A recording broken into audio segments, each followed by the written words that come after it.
కావాల్సినంత వరకు పట్టుకుంటే పర్యావరణానికి మంచిది. మళ్ళీ సముద్రంలోకి వెళ్లేలోపు మీరంతా ఒకసారి కూర్చొని మాట్లాడుకుంటే బాగుంటుంది. ఎమ్మెల్యే దేశపాండే తమ్ముడు, రేపు మీతో పాటు సముద్రంలోకి నేను వస్తాను. మిగతా అక్కడ మాట్లాడుకుందాం. ఏంటి ఇక్కడ దాకా వచ్చారు?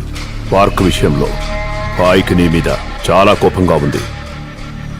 భాయ్ కోపం, నీ కోపం, నా కోపం తొక్కల కోపాలు. నేను ఈ సృష్టి కోపం గురించి మాట్లాడుతున్నాను. భాయ్ కోపం వస్తే ఎలా ఉంటుందో నీకు తెలియదు. నిన్ను చంపేసి సముద్రంలో పడేద్దామని వచ్చావు. ఎలా చెప్పను నీకు? నేను ఆకాశం, గాలి, భూమి, ఈ సముద్రం, వీటి కోపాల గురించి మాట్లాడుతున్నాను. భాయ్ కోపం ఎలా ఉంటుందో నీకు చూపించాల్సిందే. ఇందాక దేని కోపం అన్నావు? అది ఎలా ఉంటుందో నువ్వు చూపించు. కష్టం. బట్ దాని కోపం ఎలా ఉంటుందో నీకు అర్థం అవ్వడానికి ఒక చిన్న శాంపుల్ చూపిస్తాను. ఐ ప్రామిస్, ఇది ఒక చిన్న శాంపుల్ మాత్రమే.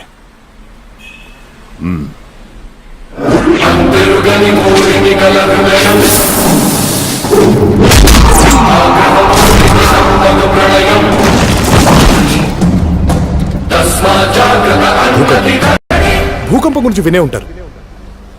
నేచర్ కోపాల్లో అదొకటి. శాంపుల్ సైజ్ ఇంతేగాని ఇంచుమించు ఇలాగే ఉంటుంది.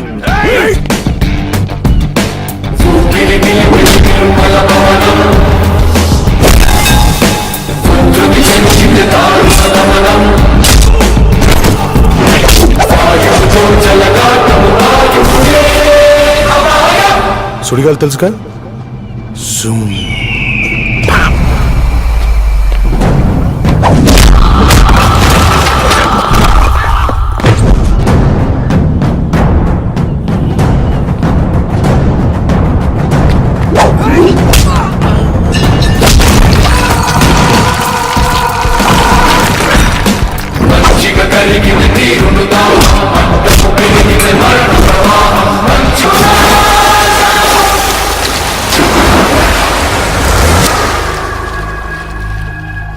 ఇది ఇంకో రకమైన కోపం, సునామీ.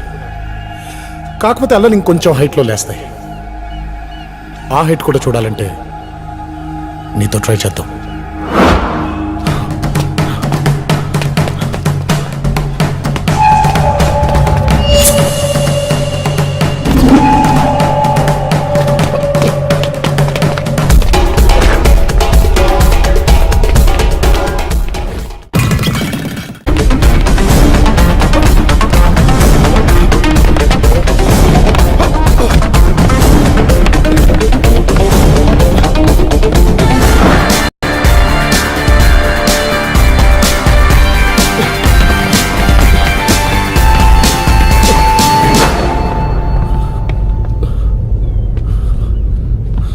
దాని కోపం ఎలా ఉంటుందో అర్థమైంది. ఇక చాలు. నేచర్ కోపం రాకూడదు. వస్తే మనం ఎప్పుడు కావాలంటే అప్పుడు ఆగదు. దాని ముచ్చటంతా తీర్చుకొని దానంతట తాగాల్సిందే.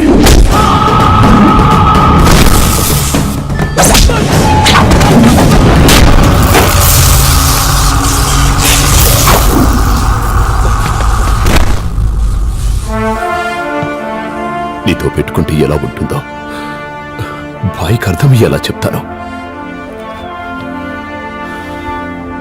నాతో పెట్టుకుంటే కాదు, నేచర్తో పెట్టుకుంటే.